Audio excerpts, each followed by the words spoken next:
Shalom, I'm Dr. Dinah Dye, and welcome to this four-part series, Roadmap for Living, Resisting Tyranny. The Bible is really a story of political resistance, and we're going to look at that resistance coming from Israel as the backdrop of world empire, dealing with the Mesopotamians, the Egyptians, the Babylonians, and ultimately Rome. So join me in this series.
The Bible is really not a religious book. It's not even spiritual.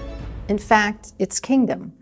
It's a governmental structure that has a ruling monarchy, and this would be true of all the ancient cultures. And so because of that, the backstory of the Bible is really a political backstory.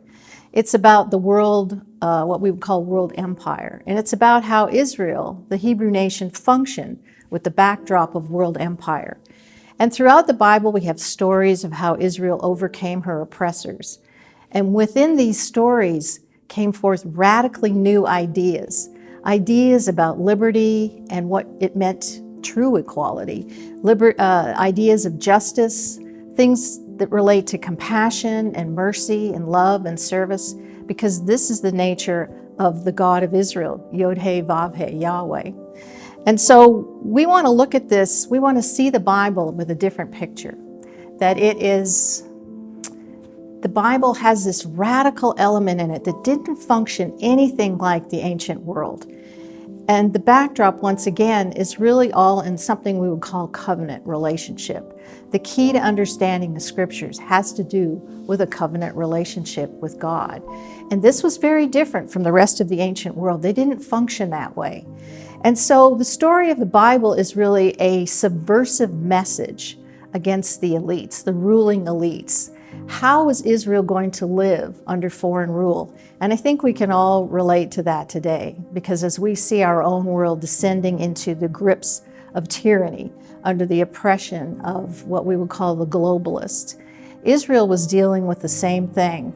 We understand that the backdrop had to do with tyrants and how tyrants maintain power. The Bible tells us that those tyrannical forces came to kill, to steal, and destroy. And so the message that we have in this particular program, the backdrop of world empire, is how do we push back? And the gospel, ultimately the gospel message is a kingdom message on how to push back. And so throughout this four-part series, we're going to explore different gospel themes, especially in our session 3. And so the Bible shows us how politics and power and faith are all tied together. I just want to talk briefly about 3 ways that we can look at the scriptures. How do we approach the scriptures to help us understand our world today?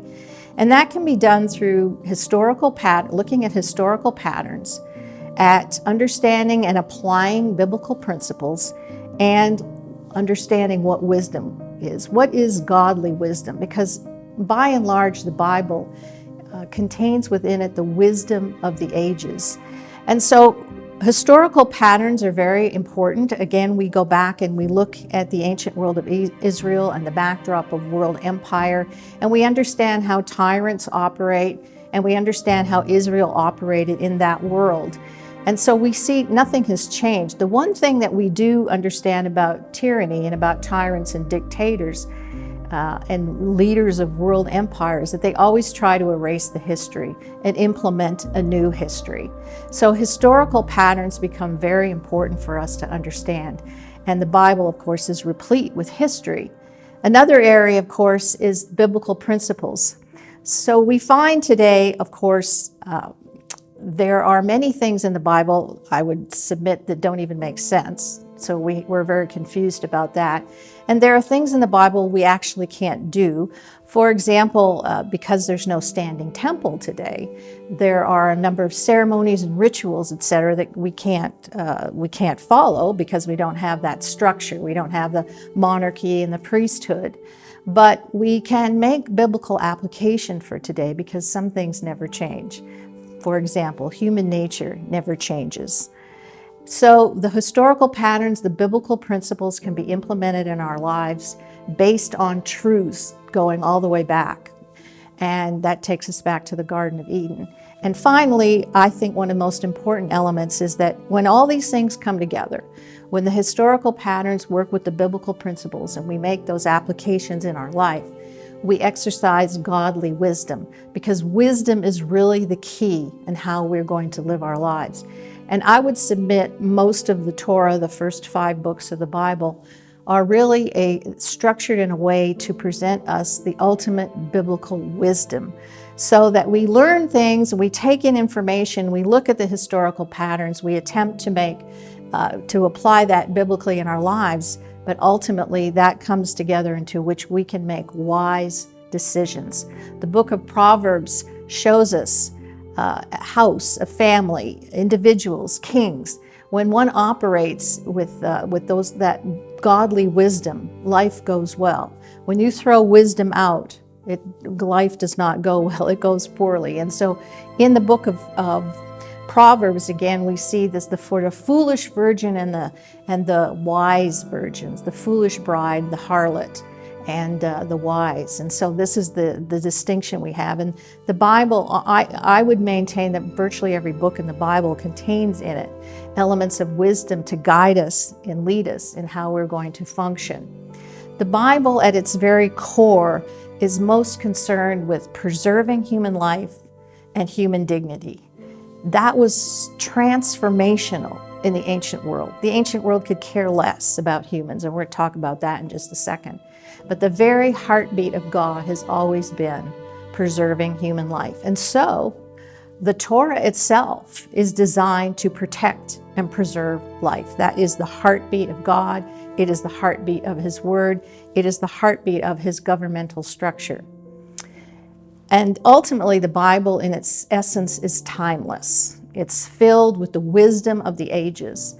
Even though it's structured within the ancient Near East world and its culture and its history and its language, the Bible and the narratives, the stories, what God has done for the children of Israel stands apart from what's going on in the ancient world.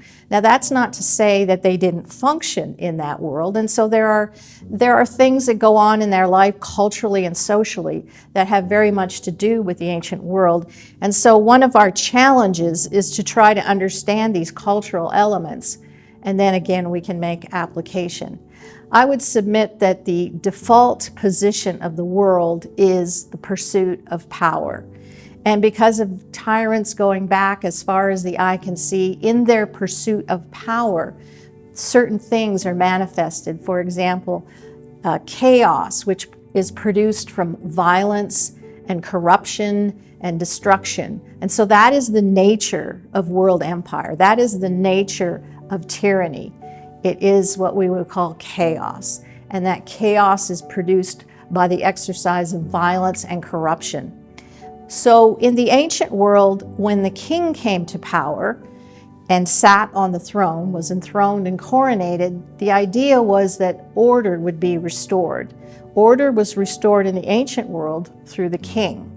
So I'd like to spend just a brief moment here going back through. I want to try to show you just what a political book the Bible is, because the framework is politics. We see Israel functioning under foreign oppressors, and in which they are enslaved, in which the foreign oppressors control them. And this spirit is very much a global spirit. There's nothing new under the sun.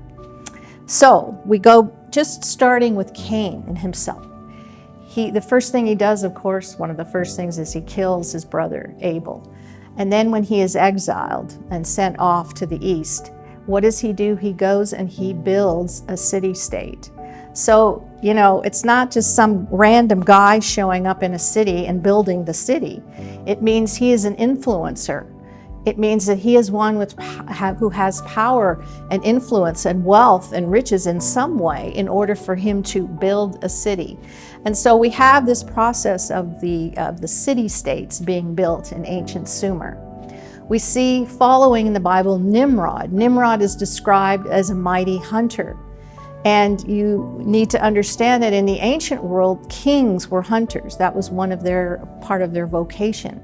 And the idea was that they hunted men and controlled. They were as beasts that hunted men. And so we see this story with Nimrod and the Tower of Babel, again, functioning in the ancient Mesopotamian realm. If we move on to Abraham, we know that he came from the land of the Hittites. We see a battle between the 5 kings and the 4 kings, if you remember that story. And Abraham, it tells us, trains his troops, and he defeats these kings in battle, and he rescues Lot. And so again, the backdrop is always political. The narratives of the ancients in the Bible, these are people with influence.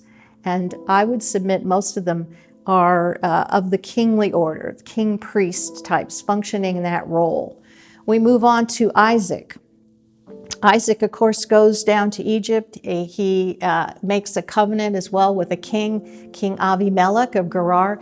Like, you don't just make a covenant with a king because you want to make a covenant. It's because Isaac is one who has influence, who has power, who is well connected, in some sense an elite status. So he is making a covenant with another king.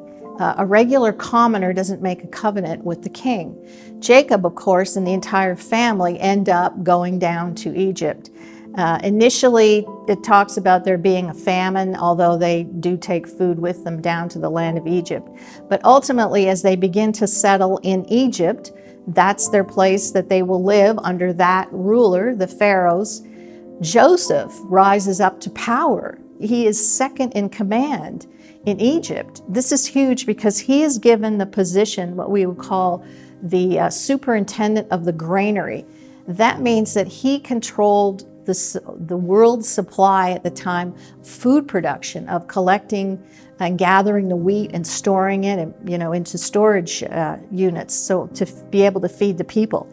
So you see how important all these things are very critical in understanding the ancient world and seeing the backdrop of power. Whoever controls the food controls everything. So that was Joseph's position in the ancient world. We see Moses, we move along. Moses delivers the children of Israel from Pharaoh, the king, the tyrant himself. We see from him, he passes the mantle on to Joshua, and Joshua crosses over with the children of Israel, and Joshua is their military leader, and he fights in Jericho and Ai and in Hatzor, and he conquers kings. Again, this is all political language here. We jump ahead to King Saul and King David, and we see both of them battling the Moabites and the Philistines, and from there we move into the prophets, the story of the prophets. For example, the book of Isaiah sees the backdrop as the Assyrian kingdom, the Babylonian kingdom. We see Cyrus the Persian mentioned, and we see the fight with Damascus. But it's not like they're sitting around in their little tribe, with a fire there and just hanging out in a nomadic life. The background, they are the representatives of Israel, and they are having to deal with the forces outside of Israel who would come and to oppress them. We move on to Daniel, a book that just describes in great detail what the Gentile nations, what the oppressors are doing to Israel. And we see beasts coming up, rising up and falling in the nations of Babylon and Persia and Greece, etc., all the way up until Rome. And even in what we call the intertestamental period, we see between the Old Testament and New, the rising up of the Greeks. We see the Maccabees in Israel. We see the Seleucids in Syria, the Ptolemies in Egypt.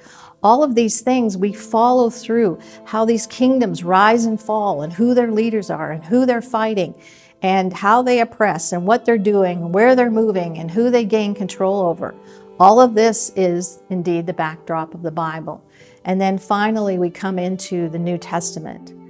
And we see the Roman Empire, which is at the greatest extent in that period of time. And into that environment comes Yeshua the Messiah, the Messiah. Now he is dealing with foreign kings, and he's dealing with, of course, the Herodian dynasty, and he's dealing with Rome, and he's dealing with a corrupt temple leadership.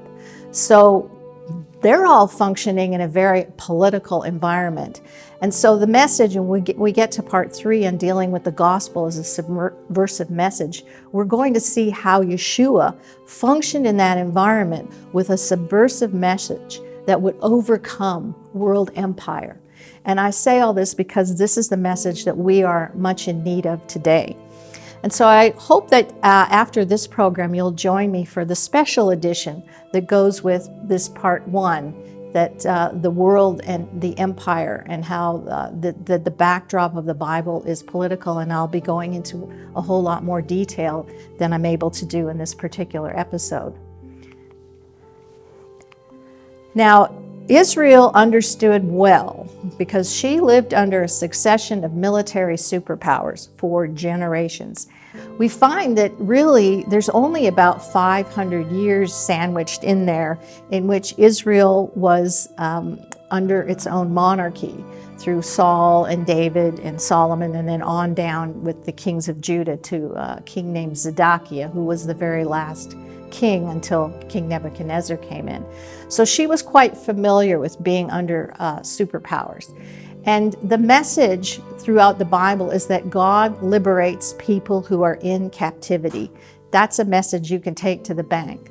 That the Bible gives Israel an alternate worldview, even though they live in this ancient Near East culture under all of these kings and under world empire. That the Bible shares and shows us that there's an alternate way to look at things. It shows the children of Israel how God is different, who He is and how He acts. It's an alternate story that is designed to dismantle the enemy. And it all starts essentially with the creation story. And the message of creation is infused throughout the Bible. And in the ancient world, they understood well the concept of the creation, but they understood that political order was found in the unity of creation.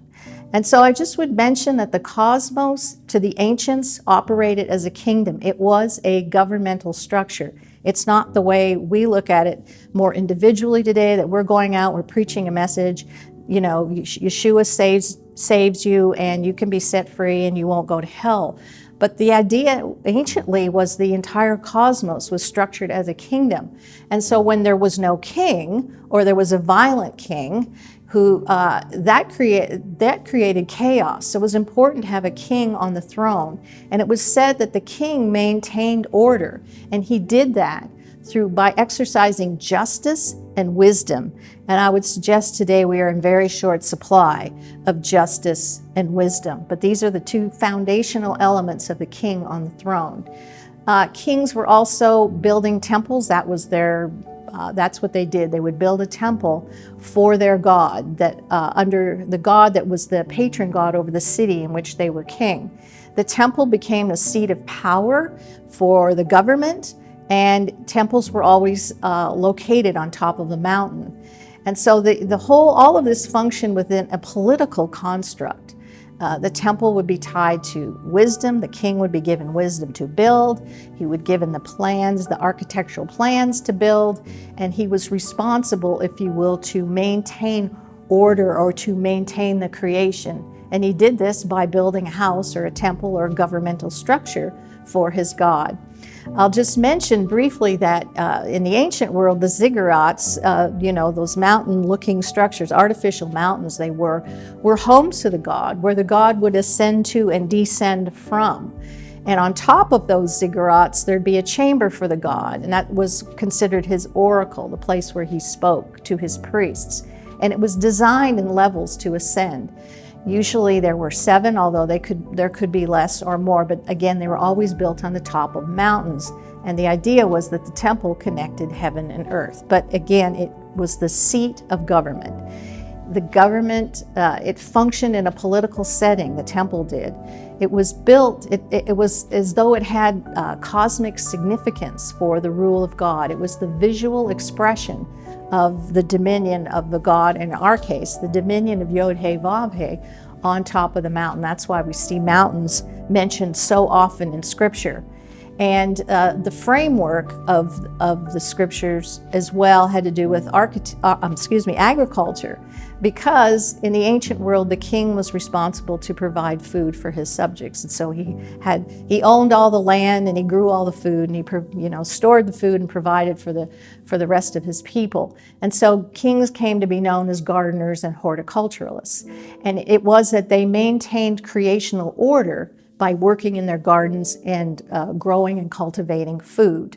So the people were very dependent on the king to even eat. And so in that world, eating and drinking became a key that brought happiness.